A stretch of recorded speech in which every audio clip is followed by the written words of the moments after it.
बच्चों नमस्कार।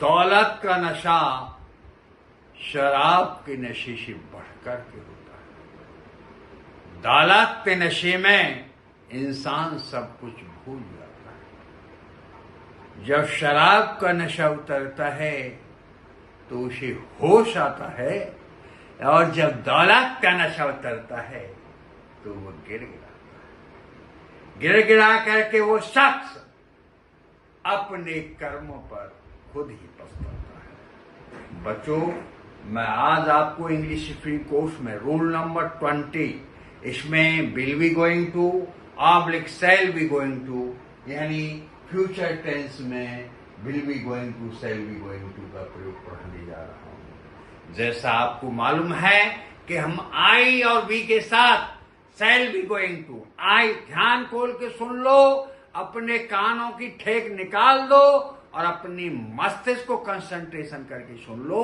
आई और वी के साथ शैल बी गोइंग टू, और आई वी को छोड़ करके शेष सभी कर्ताओं के साथ हम विल बी गोइंग टू का प्रयोग करते हैं। और इसके उपरांत वर्ब की फर्स्ट फॉर्म फिर ऑब्जेक्ट इत्यादि अंग्रेजी बनाते। समझ में आई बात? Formula subject plus will oblique shall plus be going to plus V first plus object plus extra. इसको आप अपने दिमाग में फीड कर लो। जैसे कुम्हार चाक से हर तरह के बर्तन बना लेता है फीड करके, ऐसे फॉर्मूले से ट्रांसलेशन बन जाते हैं। बच्चों, आप थोड़ा फॉर्मूले को गौर से अपने दिमाग में बेटा फीड कर लो। देखिए एग्जाम्पल, मैं तुम्हें पढ़ाने जा रहा हूंगा। I shall be going to teach you. I shall be, क्योंकि आई के साथ शैल भी आएगा। पढ़ाने में आई के साथ क्या आएगा? शैल बी, और फिर going to teach you. I shall be going to teach you. समझ में आई बात? दूसरा, मेरी दीदी स्वेटर बुनने जा रही होंगी।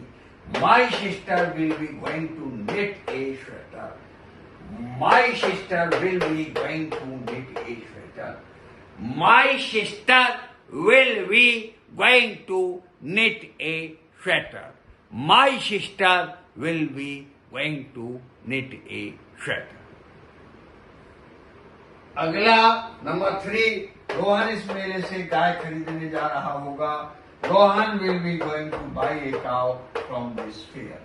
Rohan will be going to buy a cow from this fair.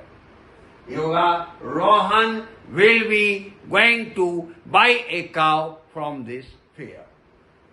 अगला, हम नंबर 4, हम इस नदी में तैरने जा रहे होंगे। We shall be going to swim in this river. We shall be going to swim in this river. We shall be going to swim in this river. We shall be going to swim in this river. Number 5, ये चिड़िया आकाश में उड़ने जा रही होंगी। These birds will be going to fly in the sky. These birds will be going to fly in the sky. These birds will be going to fly in the sky. तो बच्चों, translation आपको समझ में आए होंगे। आप इसी आधार पर अपने घर पर स्पीकिंग का प्रयास करें, और जो कोई आपको प्रॉब्लम हो कमेंट डाल के मुझसे सॉल्व करें। और मेरी आपसे अपील है, इस मेरी वीडियो को ज़्यादा से ज़्यादा शेयर, लाइक, सब्सक्राइब करें और अपने फ्रेंड रिलेटिव से करवाएं। Thank you. जय हिंद, जय भारत।